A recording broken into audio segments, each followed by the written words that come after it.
All right guys, Dorian from Alberta e-bikes, aka Rocky Mountain Honda. Today I'm just going to go over a few things when it comes to e-bikes and their motors. There seems to be some confusion and just a lack of knowledge on some of the motors that are actually available on the common e-bikes that you see. So a few of the main brand names are Shimano, your Bosch motors, your Brose motors, and then your Mahle. The Mahle motors are generally going to be a hub-driven motor on the smaller urban-style bikes that are more purposed for just bombing around town, your odd paths, some light gravel, nothing crazy. They generally make between 30 and 40 Newton meters of torque, so they're on the lower side of things. They're nothing for your steep hill climbs or your single-track riding. Again, generally they're a rear hub motor, like on the model here, the Cannondale Treadwell Remix. Most of the mountain bikes, actually all of the mountain bikes, will run a center drive motor, like you see with the Cannondale Matera 5 that I have here. This bike in particular runs the Shimano Steps E7000 motor, makes around 60 Newton meters of torque. It's a pretty common motor that you'll see inside of the e-bikes, especially the mountain bikes and some of the urban bikes. It also has an E8000 version, which makes 10 Newton meters more torque than the 7000.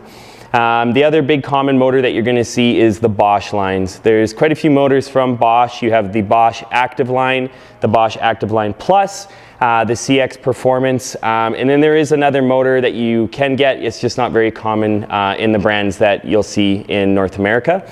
But the Active Line is kind of your, again, urban style bike, a little bit more for city bombing, light trails. It makes around 50 Newton meters of torque. It's plenty of torque for what most people need to get up any hills around this city.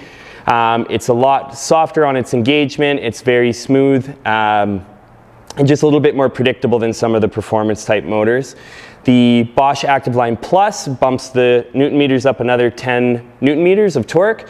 And it's just same application. It's just a larger motor with a little bit more torque for the people that are just looking for that extra push up the hills or for a larger, heavier person.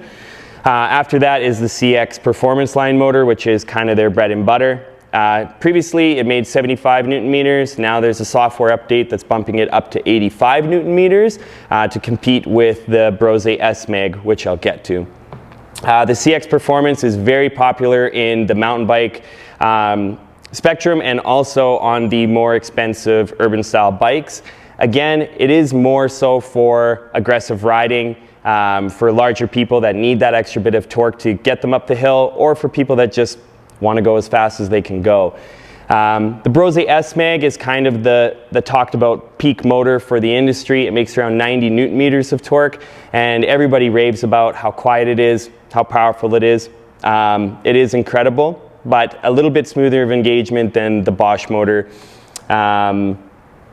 Each motor and each brand has their own displays that you can get with the bikes themselves. The Mahle motors generally come with a simple push button display that uses colors as a representation for battery life and power. Shimano has a couple different options of a center power button just like the Mahle, but it also has an LCD digital display that you can see sometimes your shift indicators, see what gear you're in, but also your cadence, RPM, battery life, your ride modes, such as that. Also, Bosch has another similar one with a bit of a larger display, and you can get a full LCD display from Bosch also, and Brose has their own small digital display that you can get also. Most of them carry the same features. Some have some small things that others don't, but most of them track the information that our customers are looking for.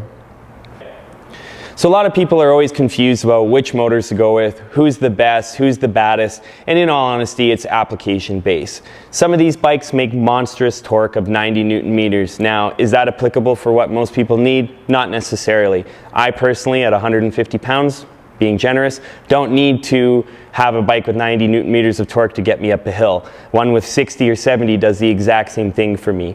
So don't buy a bike based on the presented numbers of torque. It is relevant to some people, but for the majority of the riders, the 70 Newton meters or less motors are going to do just the perfect job to get you up the hill that you need to get up, or any terrain that you're on. So don't disregard Shimano, don't disregard Mahle just because the numbers are slightly lower, and just keep in mind, announcement, Shimano's releasing a new motor that actually makes 85 Newton meters of torque. So if you're worried about the 7,000 or 8,000 not having enough, the new one will.